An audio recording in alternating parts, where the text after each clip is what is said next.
Media, सच सबसे पहले सबसे तेज।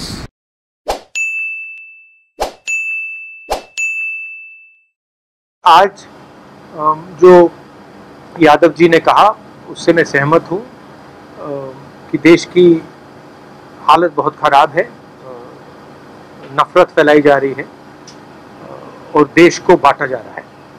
और ये हम सबके सामने ये लड़ाई है। देश को हमें एक साथ लाना है, एक बार फिर भाईचारा जो हमारा इतिहास है, हमारी हिस्ट्री है, उस पथ पर फिर से चलना है। मगर मैं फिर से दोहराना चाहता हूँ कि शरद यादव जी बीमार हुए, काफ़ी लंबे समय से बीमार थे और मैं बहुत खुश हूँ कि फाइटिंग फिट है और देखिए मुस्कुरा रहे हैं, तो ये मुझे बहुत अच्छा लगा। और फिर से इन्होंने मुझे राजनीति के बारे में बहुत सिखाया। एक दो घंटे मेरी एक बार इनके साथ मैं गाड़ी में बैठा, हमारा शायद आंध्रा में प्रोग्राम था, तो उसके बाद मैं 3 घंटे गाड़ी में शरद यादव जी के साथ था। और शरद यादव जी ने जो मुझे 3 घंटे में बताया हिंदुस्तान की राजनीति के बारे में, वो मैं कभी भूल ही नहीं सकता। तो इस प्रकार से थोड़ा सा कर सकते। क्या आपको लगता है कि आज के समय में सारे पुराने समाजवादी नेताओं को एक साथ आने की जरूरत है? महंगाई बहुत बढ़ गई, 400 रुपए के ऊपर नींबू का रेट है, वेजिटेबल सारी 100 रुपए के ऊपर। ट्वीट भी किया है। लोग सोचते हैं कि इकोनॉमी जो होती है, महंगाई जो होती है, वो समाज की कंडीशन से अलग होती है। जिस देश में हार्मनी नहीं होती है, शांति नहीं होती है, उस देश में महंगाई बढ़ेगी, उस देश में नफरत बढ़ेगी, इकोनॉमी चल ही नहीं सकती है, रोजगार मिल ही नहीं सकता। अगर देश को मजबूत बनाना है तो सबसे जरूरी चीज शांति, हार्मनी ये है।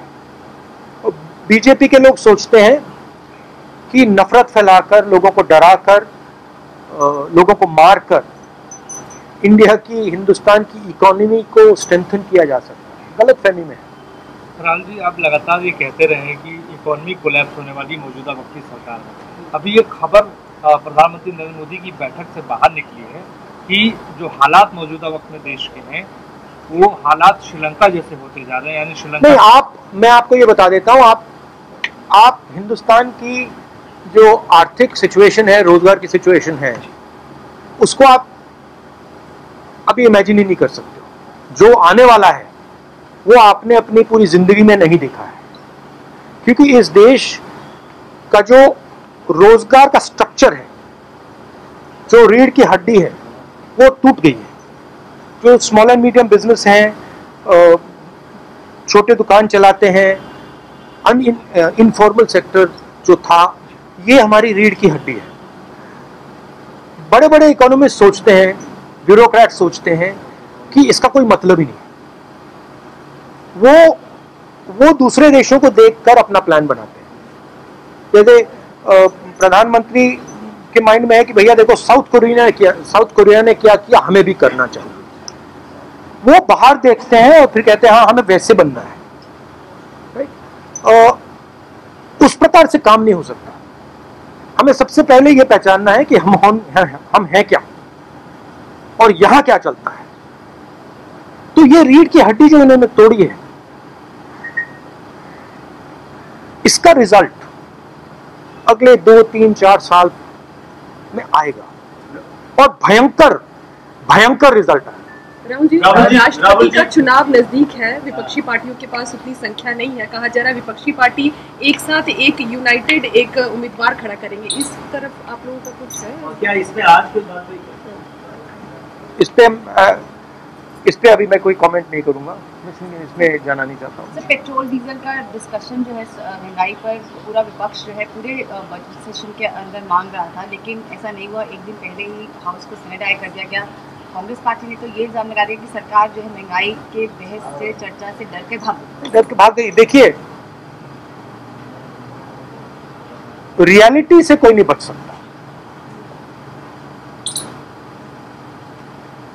टेम्पररीली मॉडर्न पॉलिटिक्स में रियलिटी से बचने का तरीका मीडिया है। मीडिया को आप 6 महीने, 1 साल, 2 साल, 3 साल मीडिया के थ्रू आप सच्चाई को दबा सकते हो, छुपा सकते हो, मगर जब वो सच्चाई युवा के पेट तक पहुंचती है, युवा के माता पिता के पेट तक पहुंचती है, तो फिर मीडिया उसको नहीं संभाल पाता।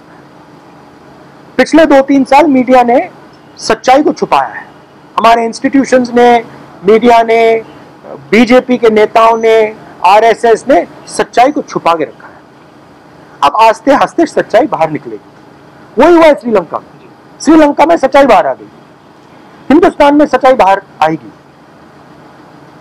फर्क क्या है? हिंदुस्तान को बांटा भी गया है। हिंदुस्तान में अलग अलग ग्रुप्स बना दिया। पहले एक देश हुआ करता था, अब अलग अलग देश के अंदर अलग अलग देश बना दिया है। एक इन लोगों का देश, दूसरा इन लोगों का देश, तीसरा इन लोगों का देश, और इन सबको एक दूसरे से लड़ाया जाता है। तो जब ये दर्द आएगा तो हिंसा आएगी। अभी मत मानो मेरी बात, अभी मत मानो, 2-3 साल रुक जाओ। सत्ता पक्ष ये कह रहा है कि ये जो इलेक्टोरल मैंडेट है वो एक तरह से उनको इस बात का मैंडेट देता है जो पॉलिसी सरकार लेके आ रही है, या petrol, diesel, LPG, electoral mandate क्यों नहीं विपक्ष के साथ है? क्या आप लोग देश की जनता को because there is 100% total domination of the instruments of communication of this country. Media is 100% controlled. CBI, ED, these institutions suppress the conversation. Other institutions block the conversation. Loudspeaker सरकार के हाथ में है। पहले क्या होता था? लाउडस्पीकर सरकार के हाथ में होता था, ऑपोजिशन के हाथ में होता था, कभी समाजवादी के पास चला जाता था, कभी कांग्रेस के पास चला जाता था, कभी बीजेपी के पास, बीएसपी के पास। अब क्या है? अब लाउडस्पीकर किसी पार्टी के पास नहीं है, अब लाउडस्पीकर आरएसएस और बीजेपी के हाथ में। राहुल जी, नहीं तो मेरा तो जवाब क्या है? जवाब यह है कि इस कंट्रोल को बाईपास कैसे किया जाए। और आप देखना, जब सच्चाई लोगों को पेट में लगेगी तो ये आपका जो एम्पलीफायर है, लाउडस्पीकर है, ये फेल हो जाएगा। राहुल जी, आखिरी सवाल है। हाँ जी राहुल जी, अभी हाल में ही शरद यादव जी शामिल हुए थे आरजेडी में। तेजस्वी यादव ने कहा था कि विपक्ष की पार्टियों को एक साथ आना चाहिए। ठीक है, राष्ट्रपति चुनाव को लेकर अभी आप लोगों ने तय नहीं किया है, 24 का लोकसभा चुनाव बहुत दूर नहीं है। क्या विपक्ष की एकजुटता के लिए कोई प्लान है कांग्रेस के? विपक्ष को, बिल्कुल विपक्ष को जो भी आरएसएस और नरेंद्र मोदी जी के खिलाफ हैं, उन सबको एक साथ आना चाहिए। और किस प्रकार आना चाहिए, क्या फ्रेमवर्क होना चाहिए, इस पर चर्चा हो रही है और इसको डेवलप करने की जरूरत है। सर मेरा last question, Chinese state hacker जो है वो पावर ब्रिज जो लद्दाख में उसको टारगेट किया, उन्होंने वहाँ पर मूवमेंट फिर से देखी गई है मोदी। तो क्या कहते हैं कि चाइना के मुद्दे के ऊपर भी विपक्ष चाह रहा था कि डिबेट हो, डिस्कशन? नहीं, चाइना के मुद्दे पे डिबेट पार्लियामेंट में नहीं होगी।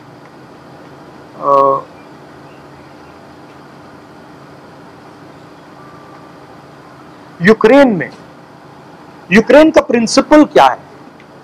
आपने सोचा यूक्रेन का प्रिंसिपल क्या है? यूक्रेन का प्रिंसिपल यह है कि रूस कहता है कि हम यूक्रेन की टेरिटोरियलिटी को नहीं मानते। हम जो डोनबास रीजन है, लुगांस्क रीजन है, उसको हम यूक्रेन नहीं मानते। उस बेसिस पे रूस ने यूक्रेन पर आक्रमण किया। आक्रमण का लक्ष्य क्या है? यूक्रेन और नेटो, यूक्रेन और यूनाइटेड स्टेट्स का जो अलायंस है उसको तोड़ने का लक्ष्य है। लॉजिक सही है। यही प्रिंसिपल चाइना हिंदुस्तान में अप्लाई कर रहा है। जैसे उधर उन्होंने कहा है लुगांस्क और डोनेस्क आपका नहीं है, चाइना कह रहा है लद्दाख और अरुणाचल आपका नहीं है, और उन्होंने अपनी ट्रूप्स वहां पे बैठा रखी है। सरकार इसको इग्नोर कर रहा है, मगर मॉडल उधर है। वो मॉडल यहां भी अप्लाई किया जा सकता है, मगर सरकार रियलिटी को एक्सेप्ट नहीं कर रही है। और मैं सरकार से कह रहा हूं रियलिटी को एक्सेप्ट करो, क्योंकि अगर आपने रियलिटी को एक्सेप्ट नहीं किया और आपने प्रिपरेशन नहीं की तो जब मामला खराब होगा आप रिएक्ट नहीं कर पाओगे। Thank you thank you. Thank you sir.